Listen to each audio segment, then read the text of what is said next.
Grady.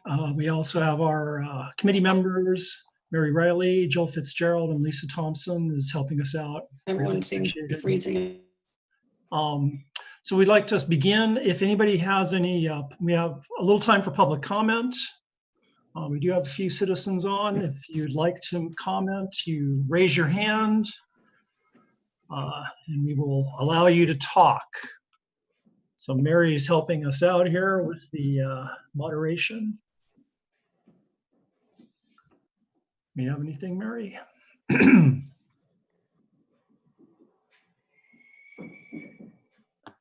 Okay, looks like we do have Robin Lloyd like to make a public comment.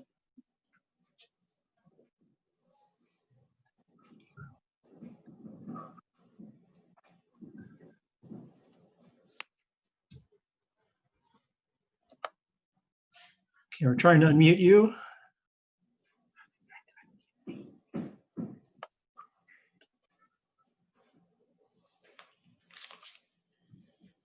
Robin, in the upper right, I think you have to unmute yourself.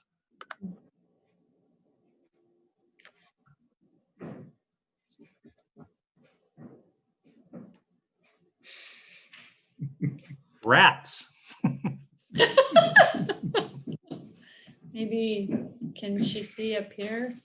Yeah, Robin, in the upper right of your little rectangle, you should be able to unmute yourself, and then we can hear you. Doing no sign.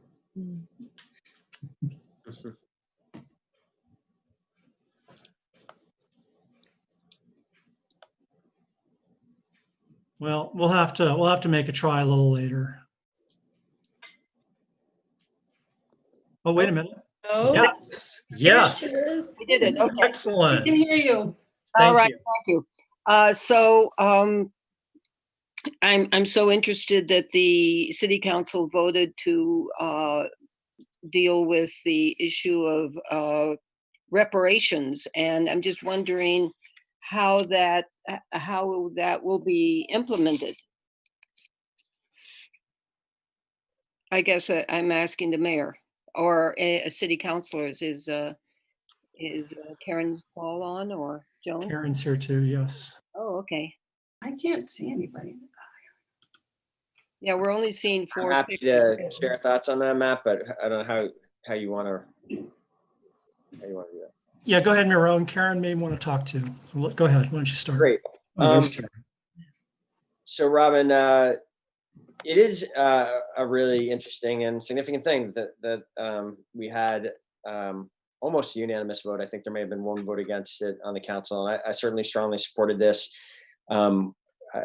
I think it's too soon to say how exactly, what will be implemented, and really what we voted to do is to set up a task force to study how Burlington as a city government was involved in slavery and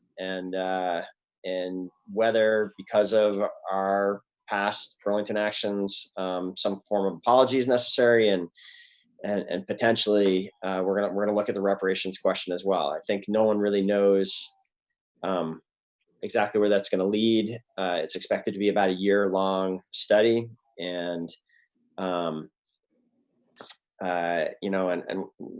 feel we have to kind of see where it takes us. We're going to get some really serious people to be on this 5-person task force. We're giving the task force some budget. They have basically a $50,000 budget to really dig into the historic documents, and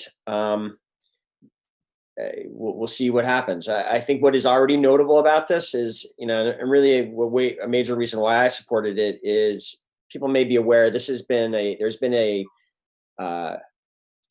concept, a proposal to study the possibility of reparations in the U.S. Congress for 30 years. The late Representative John Conyers used to introduce a proposal on this every year, and it never went anywhere. It never really came. I think there's never even really been a vote on it.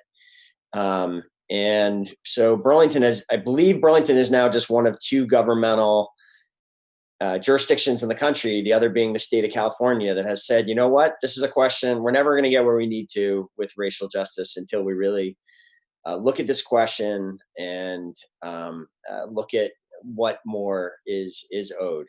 And, I think it's really important that we're doing it. I think I certainly, I'm sure some people have some sense, I have some concern about what the implications could be. Where my mind goes is if we did feel that there was some kind of action that we needed to account for as a city government. Thoughts that I've had include some of the federal dollars that we get for housing. There's a terrible history of federal dollars deepening racial injustice. Perhaps that would be a place to go to. I think we should actually really look at it are there things that can be done to reverse that much more modern history? I mean, there was a mayor's book group about a year ago where we read together the great book called The Color of Law. And if you read that book, you find that up until the 1980s, we had explicitly racist deeds and federal policies that limited the ability of Black Americans to buy homes. And that was a federal policy, and it was exacerbated by local policy. So I think there's real work to be done here. I'm committed to it. I think this is an initial step. It's an analytical step, and there's a lot of work to do between here and where we know what will be implemented, Robin. Great. Well, what I would suggest is making a connection with all the young people who are now at Battery Park. I mean, and their demand is going to be difficult to implement, it would seem to me, in terms of a decision has already been made about the 3 policemen. The students or the activists don't accept that, but to channel their energy and their commitment into broader discussions of ways to move forward, I hope that the commission has public meetings and publicizes them and invites different perspectives and brings it in. For example, I'm taking a class up at Ole called 1619 about the event back in Virginia, which was the first moment that African people put their feet on this continent. And I wasn't aware of that as a sort of dramatic moment until recently. So I'm quite engaged in taking this class. So other classes like that need to be happening, and people need to be broadening their perspective on things. I totally agree, Robin. It has been, since that 400th anniversary of the African landing there has been more attention to that. But I agree with you, until that kind of quadricentennial, that was not an event that I had been focused on. I certainly hope that the conversation with the protesters, I have met with them a couple times, and I'm hoping to do so again soon. And it is my hope. I think there's a lot of common ground to talk about. The city of Burlington has very much committed itself over, certainly over the recent months, but going back, longer than that. Last summer at about this time, we committed to create a new department. Essentially, we have a racial equity, inclusion, and belonging department headed up by Taisha Green. Now, we didn't have that years ago. She started in April, and we just, one of the really just about the only area in which we had expanded investment in the budget this year, and in this COVID budget where we have really tight constraints, has been in the area of racial justice. So there's a lot to talk about. I'm hoping some of the conversation will go in that direction. Thank you. All right, thanks a lot.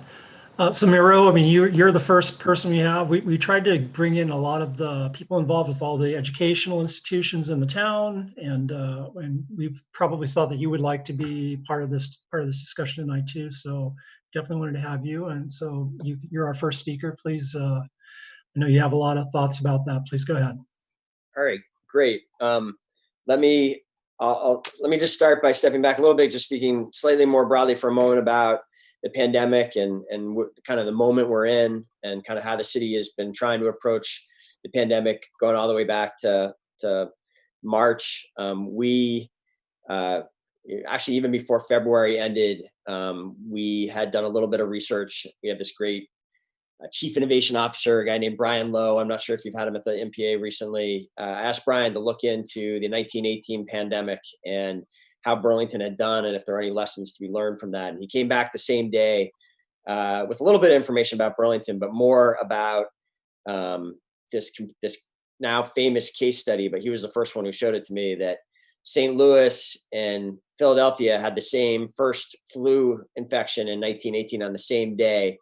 Philadelphia was very reluctant to take any steps, and they ended up having terrible outbreaks. St. Louis was aggressive with their public health measures at the local level, and they ended up having about half the death rate. And so we kind of really resolved that day that going forward in this pandemic, we would do everything we could as a city to the local actions matter, and we should do anything we could, even though public health isn't really a core city responsibility. We would do anything we could to help with the public health effort and with the economic relief effort.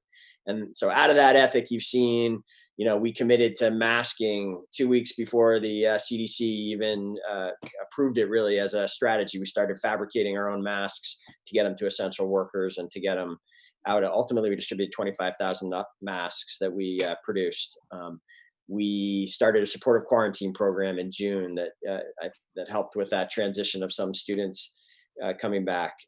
We acted early to close down the bars back before St. Patrick's Day. And so that kind of ethic we've brought into thinking about this key transition that we're in now, this period. I really think the month of September is a key month, right? We've shown as Vermonters, as Burlingtonians, that we can keep this virus suppression going for months now. We made it through May and June and July and August. Two big things are happening in September. The biggest things to happen since the reopening began. We're restarting our public schools and we're reopening the colleges. And, I've been supportive of both of those things because I believed we had the conditions to succeed there, where many places haven't. We have had the two core conditions, or we had a chance to make good on the two core conditions. One is having a very low level of virus transmission, which we've achieved. And the other is, having a coordinated strategy in place so that these institutions open, not with business as normal, but with really good virus suppression efforts in place. And I don't know if any of you participated in the town meeting that we had last night with the superintendent and Dr. Razka of the U of M Medical Center. If you're interested in the public school discussion, you can go to the mayor's Facebook page if you missed it. And there was an hour-long discussion. It was a great conversation about the reopening of public schools and everything that they're doing to keep the public schools safe. On the colleges side, we had a good sort of dry run of this in June, when there was some hundreds of students returning after the kind of stay home period to off-campus apartments, and some testing and tracing and supportive quarantine procedures were put in place. And there was coordination between Champlain College and UVM and Department of Health in the city. And that went well, right? We did not see a spike. We did see a spike in June, but it wasn't related to off-campus college students. It was related to this outbreak in the Old North End and Winooski. That is a bit of a success story there too, I think, and that got under control quickly and there were no deaths there. So we had that initial experience in June, and as soon as it was clear we were sort of through that June experience, that coordinated team from the four institutions started turning their attention to this period now, when we knew we had a far higher challenge, a far greater undertaking with classes starting again. And there's been a lot of conversations throughout the summer at the most senior levels in city government and the institutions, and also our teams have been working closely with each other. And you may have seen, there was a lot of strong feelings about this, and we had a couple weeks there where we had a little bit of disagreement. But I think where we're kind of landing is in a place that I'm hopeful about, with the kind of the final agreements that we put in place. I think there's now good testing transparency from both the colleges, and I'll actually show something on that. There's some news out just this afternoon about that testing transparency. Let me come back to that in a moment. There's definitely coordination happening between the institutions, which I think is important. The colleges have convinced me through their policies, and now a week or so into it, both colleges have shown, and I think there's some sensitivity and trickiness on exactly how this is talked about, because there are legitimate student privacy concerns, but they have convinced me that the strong enforcement measures that they have committed to are being carried out when necessary. Fortunately, I don't think it's been necessary very often so far, but both colleges have had to make that tough decision and followed through to take strong disciplinary action against students that had made mistakes. The other thing we did, of course, as a city government, as soon as the governor gave us this authority, we dialed back down to very low levels the group gathering size that is permissible as a way to try to reduce the possibility of happening here what we've seen in so many other college campuses, where these off-campus parties have become super spreader events. It is now, for an indoor event, nobody, and this includes all of us, you can't have a gathering larger than 10 people in a private residence at this point, and an outdoor event, the cap is 25. Our police are attempting to enforce that. We need the help of the public to properly enforce that. We need people to call the police for us to ensure that we can get there and enforce that, but our police are doing so. The other policy change we made, of course, is that the bars are closing early now. They are closing at 11 p.m. instead of the normal closing time of many bars stay open until 2 a.m. on busy weekends once the students are back. And that too, we know bars has been an area with major spreading. So how's it going so far? Let me see if this works. I'm going to try to share my screen here, and I'll try to wrap up quickly and we can turn it over for questions. And where did it go here? Here we go. This is an update from, and sorry if I'm stealing Joe's fire here, but President Garamella texted me about this earlier today, so I think he was comfortable with me sharing some of these results. This new summary just went up on the UVM website this afternoon. You can see a couple of interesting things here. That is, I see it as the university making good on the very expensive and aggressive testing regime that they committed to. There were 9,700 of these pre-arrival tests that were conducted. You can see between August 7th and September 2nd, these were kits that were sent to students outside of Burlington, or I guess in some cases in Burlington, but most of these were out of Burlington and out of state students. Before returning, they took these tests at home and sent them off to a lab, and there were only 8 positives. There were 8 positives out of that almost 10,000 tests. Those students are staying at home, not returning until they are no longer contagious.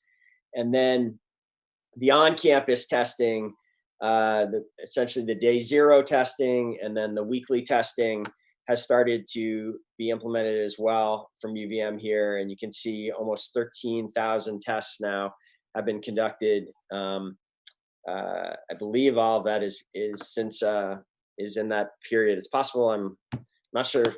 I think that's accurate the way it's labeled, although it's possible I wasn't sure if that was exactly right. But in any case, you see 10 positives. But I think it's important to see that. What does that mean? That translates into a positivity rate of about 0.1%.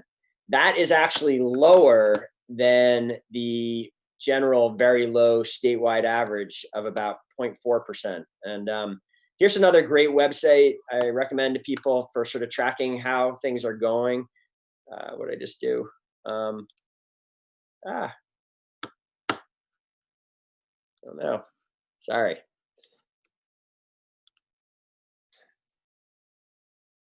Let's try this again. All right, here we go. Here's the COVID Act Now website. You see this national map that has all the states rated here. This is a bunch of data scientists and Georgetown Public Health and Stanford Public Health departments are involved in this, and they rate every state. And you can see right now, Vermont is doing slow disease growth. We're yellow like a bunch of other states. Many times we've been the only green state in the country. And still, if you dig into the results, you look at all the states here, you got to go all the way down. Literally, Vermont is, of all the jurisdictions and territories, states and territories here, Vermont has the lowest, is doing the best out of all 52 of them right now. And here you can see we have a 0.4% positive test rate statewide right now. So you can see that the UVM, that 0.1 rate is actually right now even lower than our already very low results. You know, you compare that up at the top of the list, you know, you have some states that are having almost a 20% positivity rate. I will just point out to people, if you're going to geek out on this, dig into this, you can click on each state and you can even click down by county. And it all says, you know, things are going very well at this point. This is by no means a declaration, a victory declaration.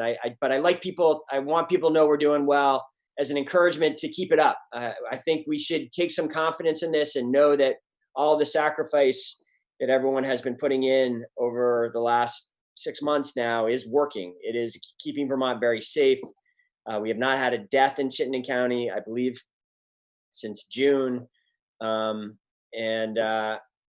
hopeful we can keep it going. Why don't I stop there and see where people want to take the conversation? Yeah, that's great. So if people do want to ask a question, you can raise your hand and Mary will let you talk. So there we go. I didn't have my list of attendees, but now I do. So sorry about that. I have a question. Go for it. So I know initially the homeless people were housed in some hotels. I don't think they are anymore. Is that true? And I haven't heard of a big explosion among homeless people. Is that, I try to keep up as much as I can, but I haven't heard. Is that the case or?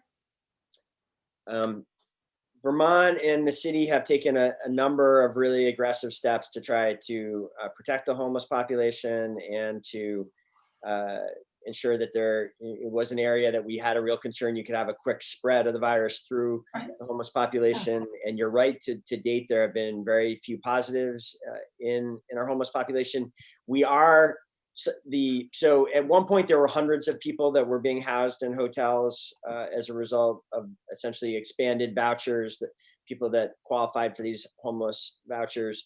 That program has been somewhat reduced, but it still is ongoing. So there's still direct assist.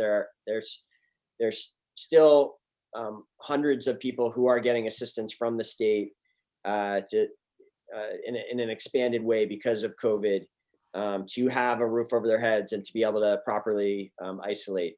In addition, the city has continued. We moved very quickly. You know, one of the things, it's actually an accomplishment I feel really good about of the last, I think we're headed into our 6th year. We created a low barrier warming shelter 6 years ago, which is a overnight shelter to serve. Low barrier means people can go there even if they're using drugs and alcohol. Most of our shelters, you cannot get into if you're using drugs or alcohol. It's a congregate living facility. There's a bunch of bunk beds that have people living quite close together. And so it was clear really early on that population, if the virus got into that facility, it would have spread really quickly through it and you could have had dozens of people infected. So the state paid for and the city made the North Beach campground available for that group to move into RVs there.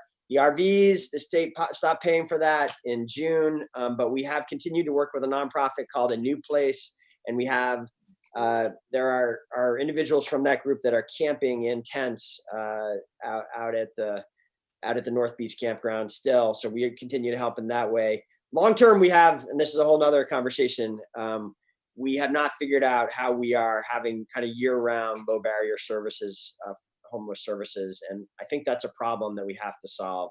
I can go further into that if you want, but basically to loop back to where the question started, yeah, no, very few infections in this population. And I think government action has really helped there and that action continues. Great. Great, thank you. Thank you. Okay, I guess we really are to the next spot on the agenda. So Miro, thank you very much for coming. Really Yeah, appreciate thank you so much. Sorry, I hope I didn't talk too long-windedly there, but I did get fired up about this. Check out the city webpage if you have any more questions about the city's virus response. We have a really active website. It's got a great dashboard there that updates every day with Chittenden County data and city data. And we also continue to have something called the Burlington Resource and Recovery Center operating, which you can get through from the city website. Basically one-on-one help for anyone who needs any help with any virus-related matter or economic recovery-related matter. We're able to give that kind of one-on-one constituent service now in a way that we've never done before. About 1,700 constituent requests have been answered that way. And that's still available to people every day. So thank you. Great to hear. Thank you. Take care. Bye-bye. Bye. Okay, now. Are we at? Are we freezing? Okay, bringing Tom in, that's good. Tom, I'm trying, I believe I just promoted you to panelist. I think you should be able to be, okay, there you are. I see. Okay, great. Yeah. Yeah, thank you. Great to see you Thank all. you for joining. Thanks for having me. Sorry, I'm closing the door behind me so I can have a little privacy in my home office. How's it going out there? We're good. Good. Nice to hear from you. I've got a son who's going to be a junior at BHS next week. So Great. I'm looking forward to hearing everything you have to say. I missed last night because I can only devote one night this week to online calls and Zoom, but thank you for coming and speaking. Absolutely. Thanks for having me. Yeah. So I thought I'd introduce myself to you and give you just a tiny bit of background on me, and then get into the 100-day plan that I developed for the first 100 days and sort of the priorities of that, because I think it will help you understand kind of what my priorities are and where I'm coming from. And then I also will give an update on school reopening, and I'll keep it quick, you know, in all those, so that there's time for questions. Do I have about 15, 20 minutes? Is that what it looks like? We're going to go till about around 7:20. So you'll give a few minutes at the end. Sure. Okay, Yeah. That's great. Okay, so yeah, I moved up here in July and spent a little bit of time in an Airbnb, but now the family is here. I have 3 daughters, an incoming 6th grader at Hunt Middle School, and twin 2nd graders at Flynn, and who will be going to Flynn in next week. And so we're all excited to be here. The family is just loving the Burlington and being in the new North End. We're really enjoying our time here. I have a brother who lives here, and my stepmom went to the University of Vermont, but I haven't spent a lot of time in Burlington myself. So it's been great to get to know Burlington and get to see everything that it has to offer. Before I moved here from Providence, although I grew up in Washington, D.C. and spent most of my career in D.C. I had spent the last 4 years in Providence, Rhode Island. And in the last couple of months there, I had the opportunity to talk to a lot of different people in Burlington to understand, as a listening and learning tour, to understand the priorities, what people thought were the strengths and the needed improvements and the promising opportunities in Burlington schools. And had the opportunity to talk to lots and lots of people and learned a lot about Burlington, but also got to have the opportunity to build relationships, which I think are really important for the work that we do in education. Is grounded on relationships between adults and students. And I think it's really important for adults to have those relationships, for there to be a strong team working together. So that's one of my kind of big areas that I am focusing on here is really building a team and building collaboration across the district, within my own team, with central office and schools, with the district and our unions, and really, you know, spending time building those relationships in that collaborative spirit. So my 100-day plan identifies the main things that I hope to accomplish, and my commitment to the community of those things that I want to accomplish in the first 100 days of my time here, which actually ends relatively soon now. It ends at the beginning of October. I knew that we were in a pandemic. I wasn't sure where we would be in October when I wrote this and started developing it back in April of last spring. And so, you know, it's a little bit more aspirational than than grounded in the reality of coming back to school during a pandemic, which is just an incredibly complex task, as you can probably imagine. It's like solving 1,000 puzzles at the same time because everything's different and new. But I wanted to come back to the 100-day plan because we are starting school next week, and it's something that I really want to make sure I'm articulating to people and hearing people's thoughts about. So that plan is about, it articulates my personal beliefs, what I want to accomplish, but also what I heard from the folks I talked to, and why I was so honored and privileged to have this opportunity, because I think there's just a good connection in my belief system and in the beliefs of the people of Burlington. So the first priority item is equity, which is really the North Star of the work. And so some of the activities that we're doing there are race and equity professional learning for school leaders. I think it's really important that our principals and district leaders have the knowledge and the capacity to lead conversations about race and equity and how systemic racism plays a role in education and what that role plays and how we need to be aware of that. We are also continuing with restorative practices. One of the things I heard from people in Burlington is we've a lot of times sort of started things and stopped them and started new things, and they wanted to keep on going with restorative practices. This will be about 3-4 years in, and there's some good feedback on how that's going. And so I wanted to continue that practice because that's about building relationships among adults, among students, between adults and students, and all those things. Also, in this area of equity is building an equitable budgeting process. So I've asked our executive director of finance and operations to think about and to develop a process for how we create equity in our budgeting and ensure equity in our budgeting. And the last one in that area I'm really excited about is a book club with volunteer members of the high school to read something related to social justice and matters of race and racism and our role in being an anti-racist school district. The second one is engagement. So I just believe it's really important to engage families in the decision making of the district, and I know that Burlington's a really engaged community, and so I've been doing a listening and learning tour, which is what I've been sort of talking about here already before I got here. And then when I got here, I had envisioned sort of hearing from the community about what their thoughts were about where they wanted Burlington to go over the next 5 years or 10 years.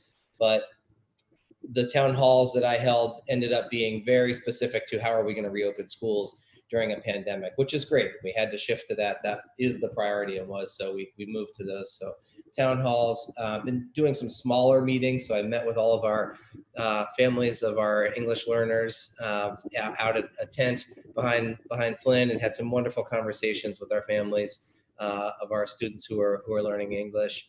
And then I've also started a labor management council so that I make sure that I'm communicating, collaborating with our union partners. And we've been meeting weekly and in communication daily, as you can probably imagine.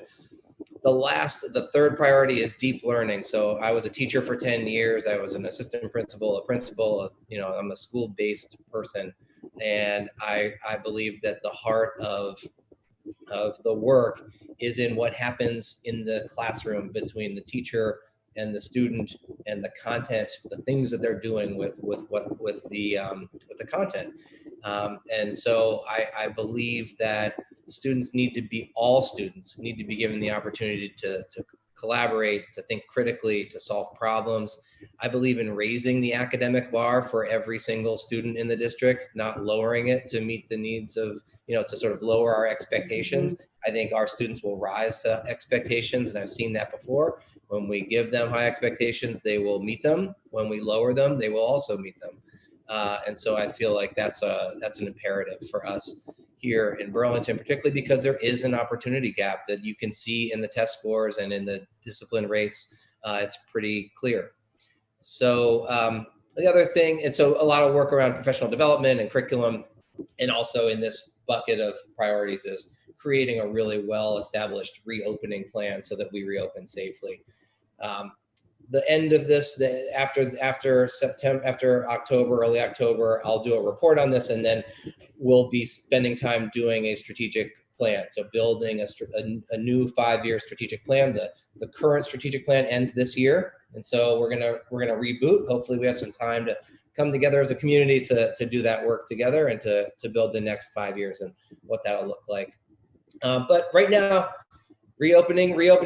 That's been 99% of our time and effort has been around how to safely reopen. And we have a task force that's been in place since April that has 16 members of the central office team, and then also has 12 work groups, and each of those work groups have 6 or 7 people, and those are teachers and coaches and school-based people. So we're really understanding how it impacts the schools on the ground, right? We can't make decisions where we don't have the connection to what the feedback is of our educators who are in the classrooms and in the schools every day.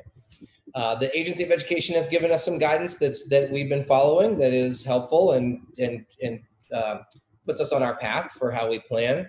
And what they've told us throughout the summer is that we would start in step 2. And so there are 3 steps.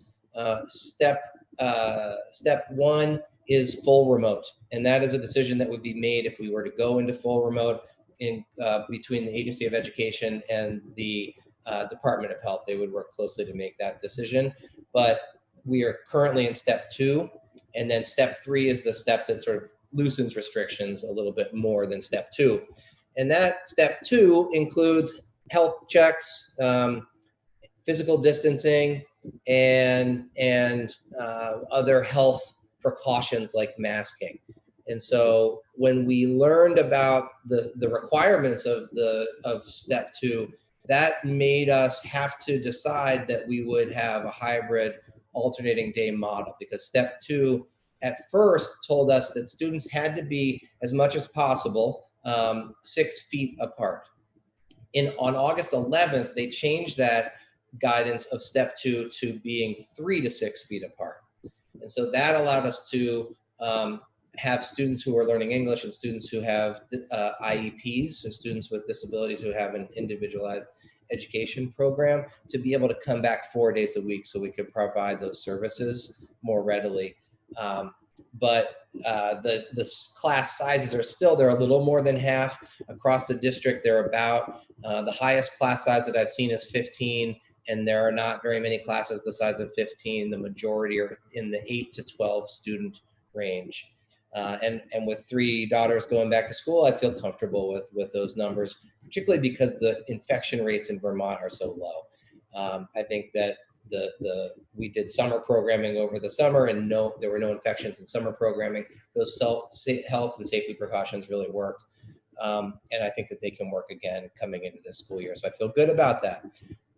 Health, health and safety is a big piece of how we're planning. So we have a COVID coordinator who's one of our school nurses, actually our leader, works with the Department of Health and makes sure that we are following all the updated health requirements. And then we also have a work group that we're working with of local pediatricians and healthcare professionals who are also guiding our thinking.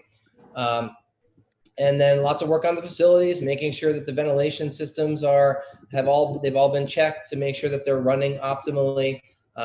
We have updated filters in all of our schools, and we've increased the airflow. So if you look in classrooms across the district, you'll see 2 boxes on the ceiling, and that's in and out. Sometimes it's not on the ceiling, it's in the wall, but usually it's in the ceiling. And so you can increase the in and out flow of air, which creates the air circulation in the classroom. And then we also have fans and air purifiers for those rooms that need additional circulation. Hey, Tom, I'm really sorry. Tom, I'm really sorry to interrupt, but I do want to let people ask a few questions too. Yep. If you just have a couple more things to say, or. No, I'm good. Those are the big things. Transportation is out there, but I'm good. Questions are great. All right. Okay, so we do have a question. You got that, Mary? See the hand up? Anna.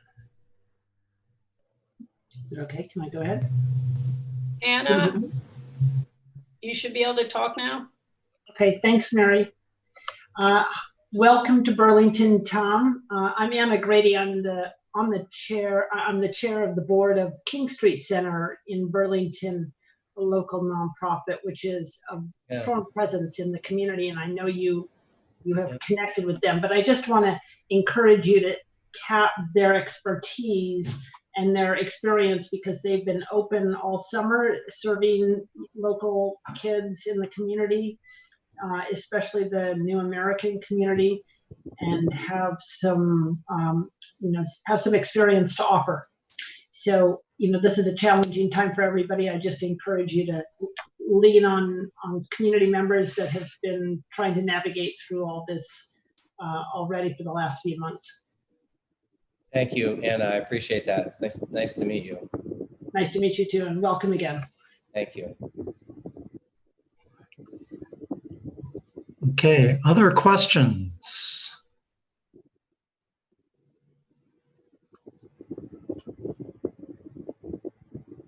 That's good. That means everyone's asked their questions of me already. A couple days left till school starts, so hopefully we can answer most of them. More questions. Yeah. I have a question.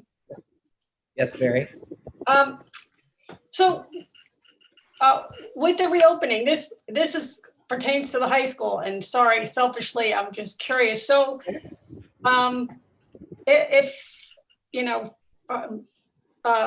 if there is somebody sick in one classroom, I guess this would pertain to every school. Yes. That would just be approached by, I assume, trying to contain it to that classroom pod group, or how will that specifically be handled? Yeah, so each school has an isolation room that has enhanced air circulation. So if there was a student who was sick at school, our goal would be to make sure, because we're going to be doing temperatures and having a questionnaire before students come into school. So the goal is to make sure that students, number one, stay home, right, or adults stay home, and that people do those health checks before they come in. If a student gets sick at school, they would go to the isolation, this room that is isolated. I don't like calling it an isolation room, but that's the language. And then we would reach out to family, and then depending on how the student or adult was doing, we would work with the Department of Health really carefully. So as soon as if there was a positive case, we would do contact tracing. So the thing with the pods, that you've heard language maybe about the pod, or keeping discrete numbers of people together, Right. is really for contact tracing. And so what the Department of Health will do with us, but they'll be taking the lead, is they will look at all the people that, if a person was infected, all the people that person was within 6 feet of for 15 minutes or more. And that becomes the first group that is contact traced. So it doesn't mean that the whole school closes down. It doesn't even mean a whole class has to, although I can't, I would imagine we would probably be, closing classes down if that were to happen. But we would again work with the Department of Health really closely and do the contact tracing. Great. All right, Tom, I'd really like to thank you for coming and meeting all of us. It's great. I'd love to have you back another time. Yeah, come back. Get some needles in the arms, start talking about some other things. Yeah, That it's sounds great. good. Burlington. Welcome to Burlington. It's nice. It's very nice to meet you. Thank you so much. Former employee of Burlington School District of 16 years. Very, very nice to meet you.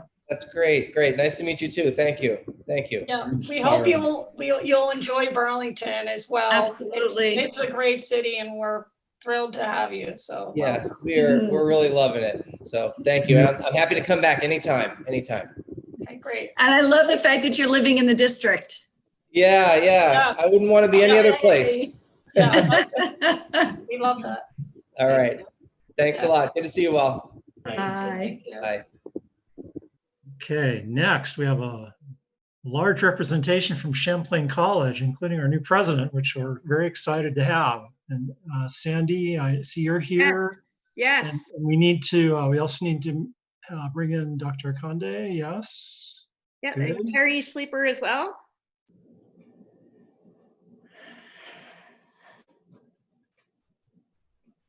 What is she doing that she needs that? Do you see Carrie there too? She needs it to work. She's doing that for me. There, okay. I'm Wait, impressed and I with did, her. Carrie is, I promoted her. She should be, she's rejoined, it says she's rejoining the webinar as a panelist. So she's, I'm on, right? Am I on? yeah, Sandy, I see you. Sandy's on. Terrific. Carrie. Carrie, and I see Benjamin as well. Great. Oh, and Carrie. Awesome. Nice. Kudos for your Zoom expertise and mastery. Well done. Right. That's exactly what this is.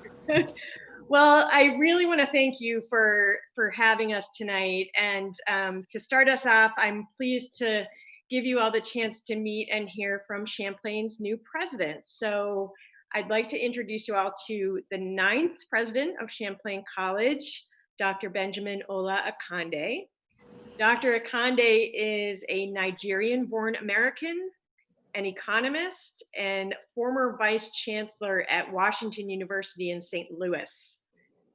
And Dr. Akande started his tenure on July 1st, but Champlain put him to work pretty quickly once he was announced this past spring, and he's led our return to campus, fall preparation and execution, among many other initiatives. So please welcome President Akande. All All right. right. Thank you. Good evening, everybody. It's good to join you this evening. Thank you so much for the invitation. I'm very grateful. I have a prepared statement here, and then hopefully we'll be able to engage you. It is indeed a special feeling to be in the safest state in the union when it comes to COVID-19. I believe that this essentially is a competitive advantage for this community and this state, one that is unique and that is rare and that is earned. And so I am very, very, very excited to be a member of this renowned community. Like Sandy said, I've been engaged with the Champlain family since April when I was announced. They put me to work the next day, and we were engaged almost immediately. We didn't move to Burlington until late June because my official date was July 1. But I've had some time to understand and to recognize Champlain's place within the neighborhood and the broader community of Burlington. I think this recognition has guided our approach to our return to campus plans this fall in making the health and safety of the entire community our number one priority, and it remains as such. In preparing to reopen this fall and mitigate the risk of COVID-19 on our campus, we've been working with Governor Phil Scott, Dr. Mark Levine, the VT Department of Health, Mayor Weinberger, and other local and state and national entities. And I think also developing a very strong team has been very important to us. And thus the bringing on is of Carrie Sleeper, who, by the way, beyond the fact that he is a renowned expert on issues of emergency matters, he's also an alumni of Champlain College, one that we are extremely proud of and one that we celebrate. But what Carrie has brought us is substance, careful analysis, the capacity to look around the corner and paying attention to the necessary details and making the necessary investment that positions us to be good citizens and good community members. Our decision to reopen Champlain was based on the guidance from these experts that I listed earlier on. The state, Dr. Mark Levine, the Department of Health, the city of Burlington, and also the best science and data available to us. It was very clear for us that in order for us to reopen, we wanted to make sure that we did it in a manner that would not expose our student, faculty, staff, and our community to the possibility of any kind of pandemic spread. The steps that we have taken and aligned with state guidance, we're reopening colleges and universities. And in many cases, I want to underscore that our health and safety measures exceeded federal, state, and local health guidance. These include aggressive testing, protocols for student, faculty, and staff, physical distancing, the mandating of wearing of masks, proper hygiene, decreasing density in residence halls. And we made it very clear to our students that violation of these stated requirements would lead to an expulsion from campus. And I want to say to you, this is not just something that we felt was necessary. We continue to execute that even as I speak. I'm pleased to share with you that our plan is working. As of today, we've conducted close to 2,000 tests of our on and off campus students, faculty, and staff. And just yesterday, we received the first positive test result for a student. The student had been moved to our designation isolation housing and is under the care of our student health services team. And the college is working closely with the Vermont Department of Health to support the contact tracing efforts. Sustaining our health and safety efforts will continue to be the front and foremost essential factor moving forward, but we're also remaining focused on the future of Champlain College. And I have encouraged our team to continue to review and assess new opportunities. We have established a task force that is charged with basically looking at Champlain in terms of the future and the moves that we have to make to remain relevant as an institution of higher learning. But what makes that comforting for me is that I think that Champlain has a successful history of innovation. Small colleges like ours have the flexibility to adapt to changing in very difficult conditions, and in many cases, not because we want to, but because we have to.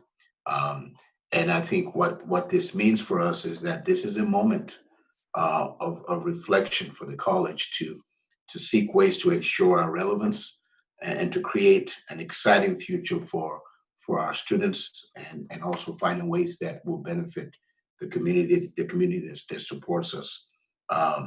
We know that we live in a period of uncertainty, but we will not be victims of this uncertainty. We will seek instead to be resolved, to be resilient, to reimagine, to reform, and necessary to be creative. One example of partnerships that I think will be reflective of where we're going is the one that we put in motion shortly after I was announced, and I began conversation with Mayor Miro and his team. And during that period of time, we looked particularly at launching what we call the BTV Local Skill Accelerator Program. It is a partnership with Champlain College Online to allow Burlingtonians to access savings on undergraduate certificate programs and degrees, especially for those that were transitioning from either being laid off, being furloughed, or individuals that were looking to pivot as a result of this very, very, very challenging times that we find ourselves. And what we wanted to do was to make it affordable, to give them access to great education. And I'm pleased to announce that so far the response has been very, very good.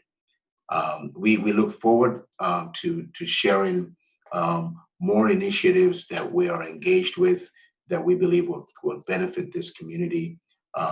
At this point, I think our goal is to continue to to ensure that we are good neighbors, and that we pay attention to those things that matter, and we will continue to do so moving forward. At this point, I would like to turn it over to Sandy Yusen to share the details of Champlain's return to campus plan. Thank you. Thank you. Thanks so much, President Akande. So I would like to share a few specifics of our COVID mitigation plans. I hope that you've seen our updates on Front Porch Forum. And I want to remind neighbors that we do have all of our COVID related updates on our website, including daily testing results, a full view of the communications to our campus community, and a list of FAQs, including some specific questions that we know neighbors have. So please read that if you're interested in learning more.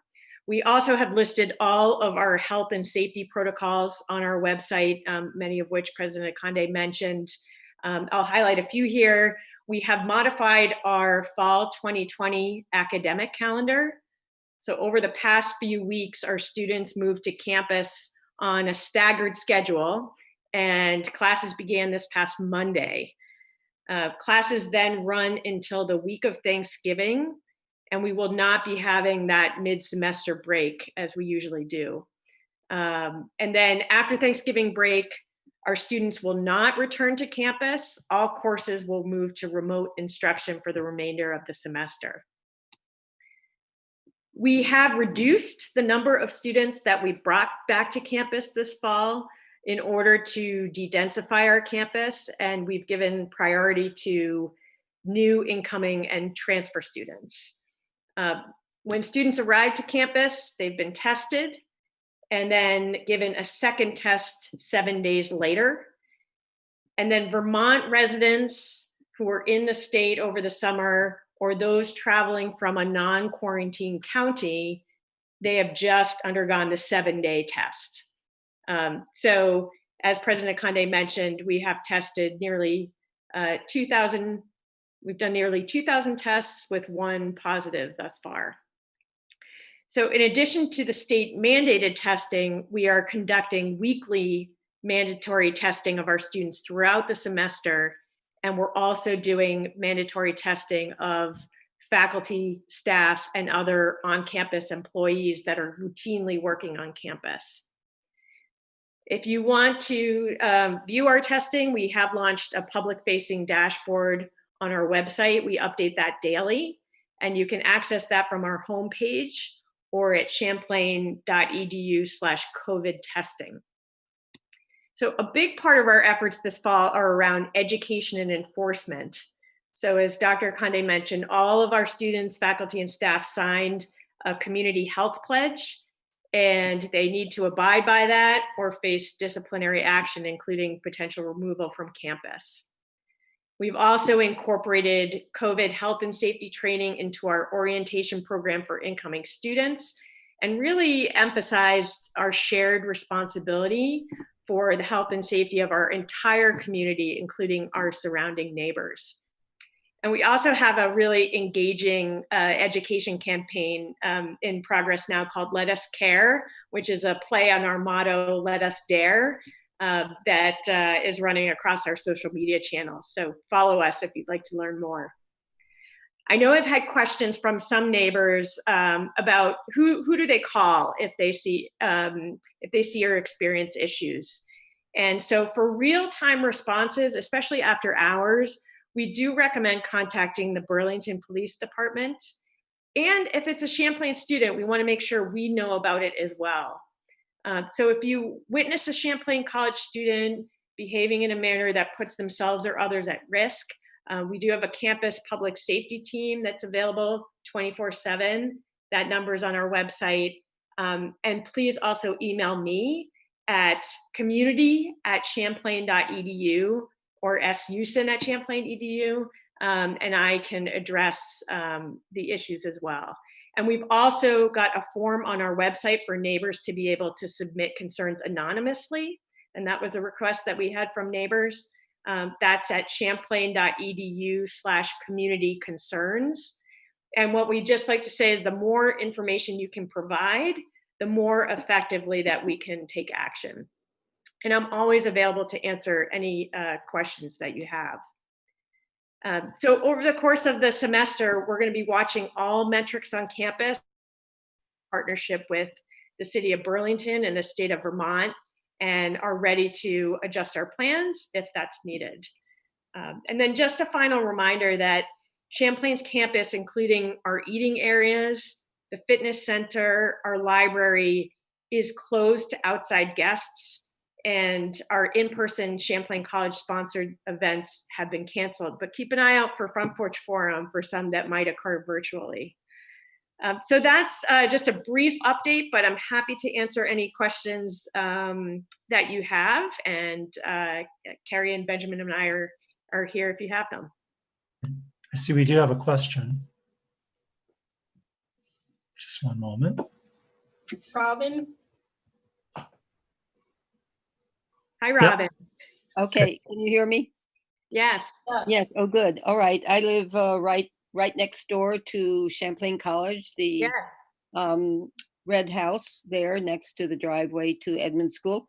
But my question concerns, I attended some of the protests at Battery Park, and it seemed to me that the last one, which was very large, actually I didn't see that, but I understand that it was like 500 to 1,000 people.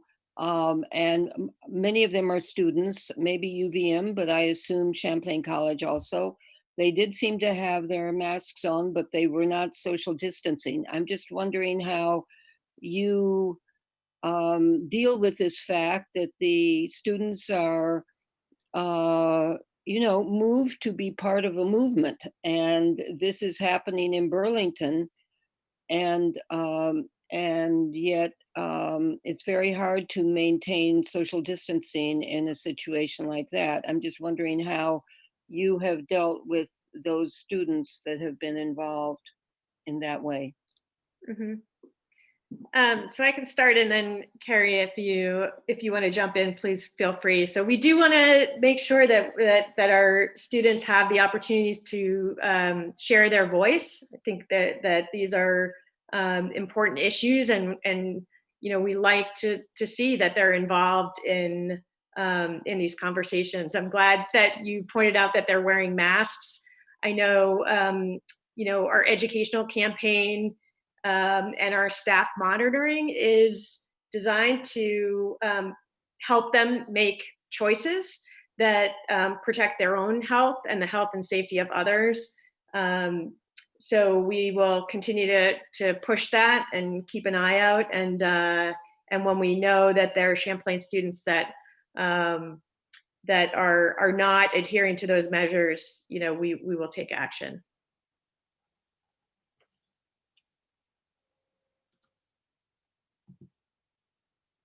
Okay. This timing's worked out really well. We do have one more big group here from UVM that we want to get to. So I'd really like to thank everybody from Champlain for coming. It's been really exactly what we were hoping we would Great. get. Great to have you.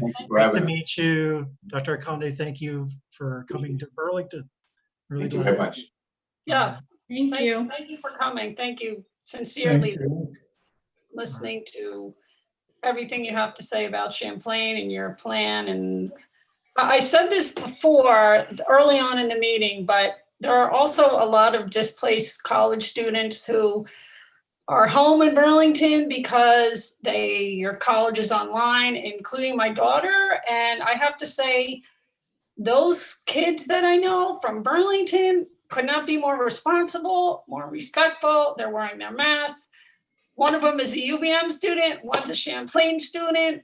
They are more conscientious and concerned than some of the adults I've noticed out and about around town. So I have faith in our college students. That's great. It's great to hear, Mary. I think we can all model good behavior, and it's a shared responsibility for sure. Thank you. Thanks again. Thank you. Thank you. Okay, Mary, I know Annie Stevens is going to be one of our next speakers. I have to, okay, Annie, and then Joe. Yeah, and I'll just say one of the other attendees has been texting us, asking us for the totals. We've had as many as 20 people on the meeting today, and we don't know how many. There's also usually about another 15 or 20 on the YouTube TV channel. We'll find that out later. But pretty good attendance, honestly. Quite happy.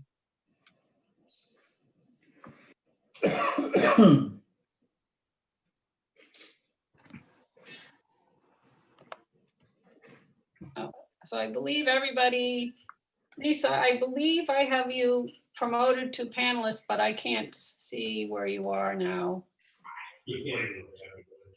And Joe as well, and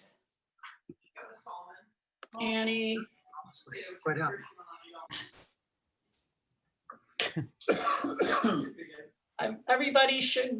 Everybody, Annie, Lisa, and Joe, you are all now panelists. There we go. Annie. Yeah, we can see you now. Okay, I'm here as well. I'm just having some video problems, so I'm going to be here, but just not visible. Okay. All right. Well, this is great. But we've had the entire city's educational system here tonight. It's awesome. I don't think we've ever done that. I really don't. But thank you for coming. And you've heard how it's been going so far. Whatever it is you'd like to share with us, we'd love to hear it. Thank you. Sure. I think I'll kick us off. And again, my name is Annie Stevens. I'm the Vice Provost for Student Affairs at UVM. I've been there years now. So it's a pleasure to meet with all of you this evening. And I think when we did some projects a few times, I've been visiting the different wards. So it's nice to join you all. I'll kick us off and say that I actually love following Champlain, because many of our initiatives were very similar to what they have done. We've actually worked really closely with the team at Champlain and comparing notes and figuring out what best to do. And of course, meeting with all of the, health professionals and public health administrators in the state, as long as, along with Miro and the entire city, working closely about what our COVID mitigation plans were going to be. So I'm here saying, so far for UVM, it looks like a really great success. And I think much of what Dr. Akande said in terms of it's a privilege to live in this state and in this community. I do think we have an amazing competitive edge, given we've worked so hard to keep our numbers down. And I really want to say that UVM has tried incredibly hard to make sure that stayed that way.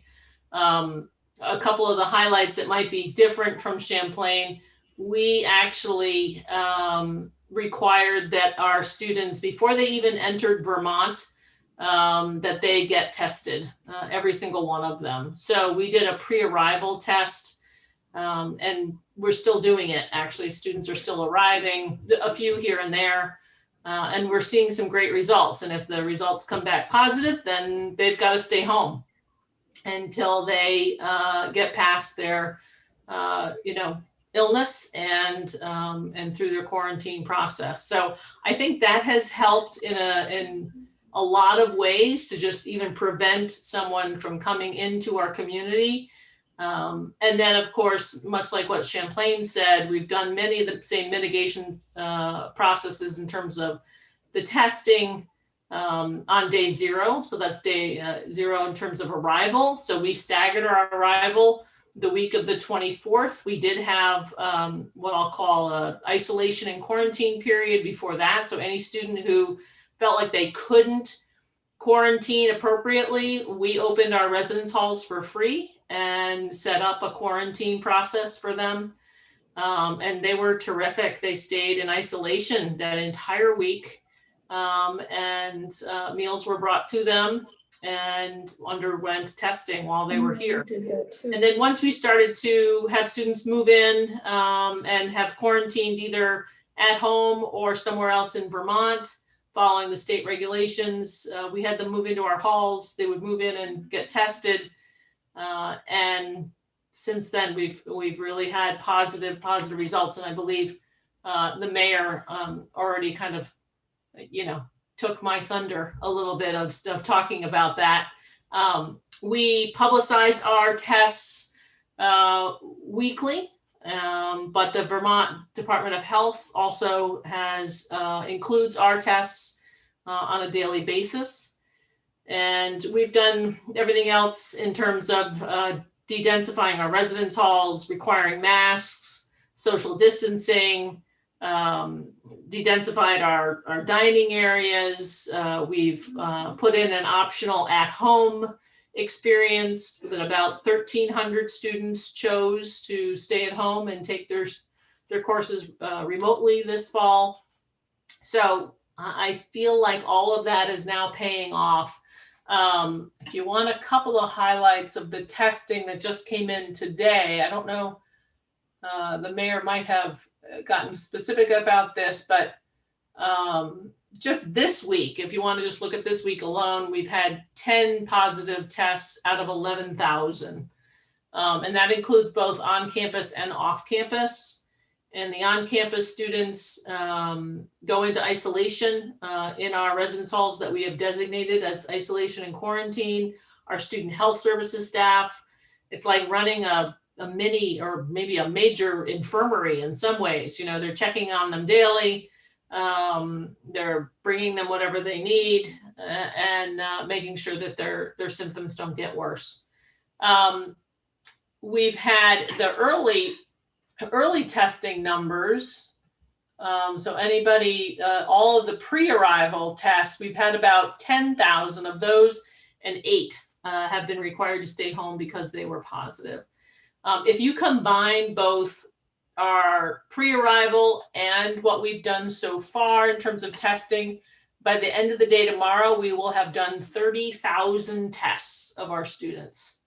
And of all of that, we have kept those numbers low. I'm very proud of our UVM students. They are hanging in there with us, doing all the right things. And we actually recently, we did have a large party downtown. We got wind of that. We're able to identify a student, and that student has since been suspended. So we are taking as quick of action as we can. When we learn of those kinds of violations, we have the green and gold promise that students had to sign. We had 98% of our students so far. We're still tracking down a few, but 98% of our students who are here and at home have taken a mandatory training online and have signed up for the green and gold promise, which is basically everything in our regulations that the state requires, as well as the city and our campus requirements. So students are taking it seriously. I met with our students in early arrival quarantine daily. I checked in with them every day. We had about 300 of them. And so you can imagine 300 students on a meeting like this, and they had all kinds of questions, but it was great. They're excited to be back. They want to be here, and they want to make this work, which I think is actually the true test of all of this, is that our students are in it with us, and they are very much understanding that if they can't make this work, then they won't be able to stay. So I think they're very motivated at this point. I think the challenge now will be to make sure that we continue that momentum with them.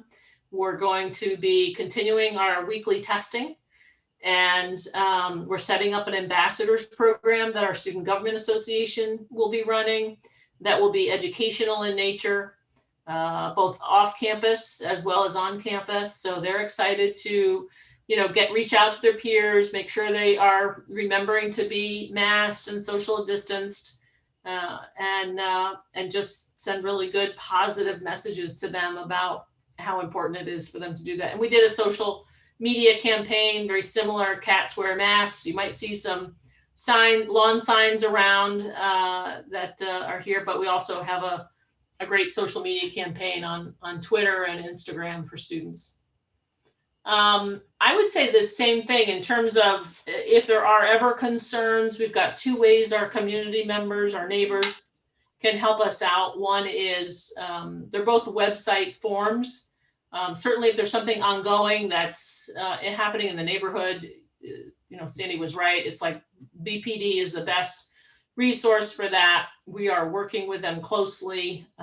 They send us reports when they have them. They provide us narrative. They'll show up to any particular area of concern. And they are our best really resource for information because they provide that narrative. They talk to the students. They get the information we need to hold students accountable. And that's what really helps us be able to suspend students or take the action that we need to take to make sure that they understand how serious this is. If neighbors, though, want to report by themselves, they can do that by going to the website of our UVM Office of Student Community Relations. So it's uvm.edu/OSCR. And there is a form on there. The form does say, the more information, the better. But we will, if we have enough information, we'll follow up on every single report we get. But again, it's sometimes we've gotten reports that say, I saw 3 students, they looked like college age without masks, on College Street. It's like, I'm not sure what we can do with that type of report, but we've also gotten reports. I'm really happy to say we've gotten some reports that tipped us off to a potential party that we were able to stop. So that's been great too. So we've had the spectrum of reports, but the more information we can get, basically, the names, the addresses, the actual behavior of what people are witnessing. Those are all the things that are really helpful for us. And if we don't have names, but we might have an address, I know our Office of Student Community Relations, Gail Champnoy, works with reaching out to the tenants, trying to figure out, is that a UVM student living in that house or not? We'll work with Champlain about that as well. And if it is, we certainly send them a letter. And then we would also contact the landlord if we understand who the landlord is. And if it was an egregious process, we have both kind of 2 tiers. If it's something where it wasn't as egregious, we'll send them a letter, sit down with them, re-explain kind of what's happening, which Gail has done well and has seen students really just apologize and understand that, they've got to act differently. And we'll also put them into our conduct process if it's something more egregious, like hosting an event where the student was suspended. And that's what he was charged with, of hosting an event that wasn't following social distancing or masking. So that's a little bit about what we're doing. As I said, it's very similar to Champlain's strategy as well. We're getting great results from the companies that we've worked with in terms of testing, and I'm very proud of our students to this point. I think we're seeing some really good results. So happy to answer questions, and I know Joe and Lisa can help out as well, but there might be other information that you need or want that I haven't touched on. Sure.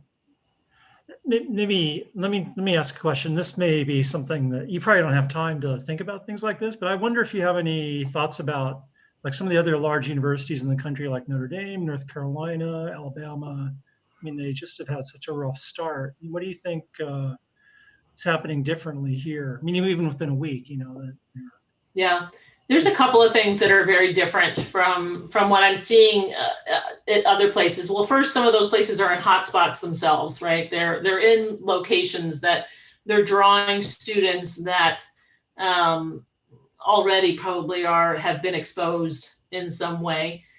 Some of these institutions also aren't doing the rigorous testing. They're not doing a pre-arrival testing. They're not doing weekly testing. They're not catching it before it actually comes into the community.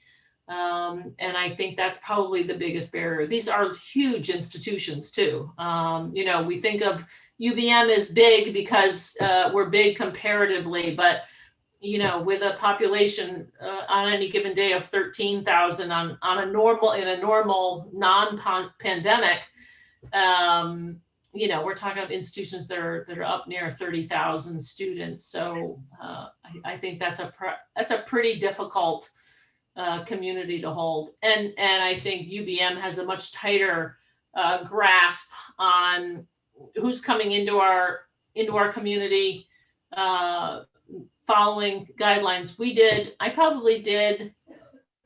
I want to say I did weekly, if not twice a week, Teams calls or Zoom calls, if you will, with parents and students throughout the summer, letting them know every step of the way what our strategies were, what we were requiring of them, that they needed to make a choice whether to stay home or not, and what it was going to really be like on campus. And I think helping them understand what our expectations were early and often, as our plans were unfolding, really helped us, gather those students who really wanted to be here and wanted to make it work, and let the others make the choice of staying home. And I think that was a huge shift that other campuses probably have not done. Okay, I don't know if we have any other questions. If the other attendees want to raise their hand. Anybody else with a question?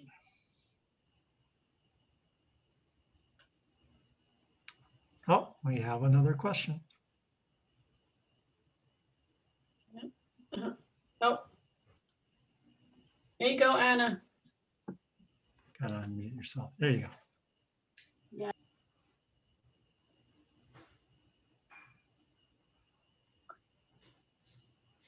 Anna? Oh, Sorry, try again. okay.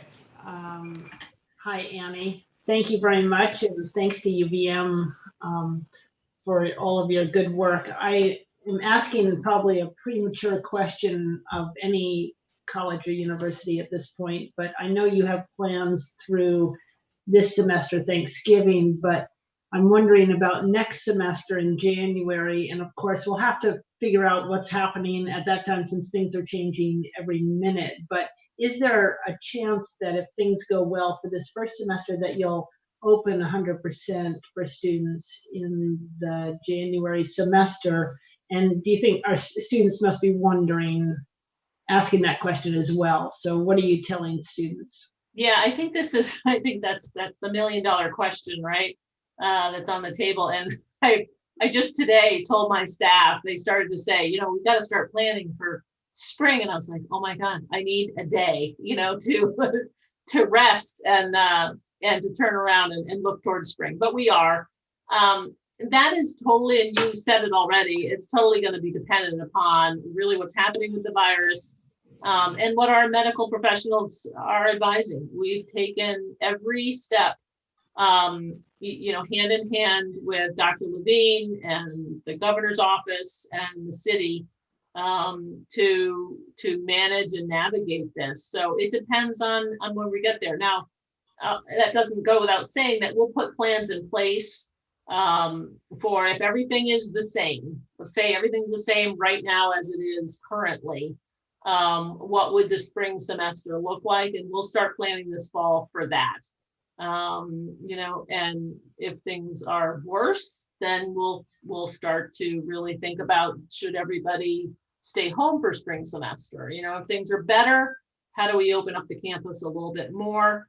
But I think we're going to be I'll take a shot in the dark here, but I think we'll probably still be looking at very much the same situation we're in now, and we'll continue the same strategies that we have, because so far, knock on wood, I do think that we at UVM feel like these strategies are working for us, and that there's no way at this point we would probably ease up.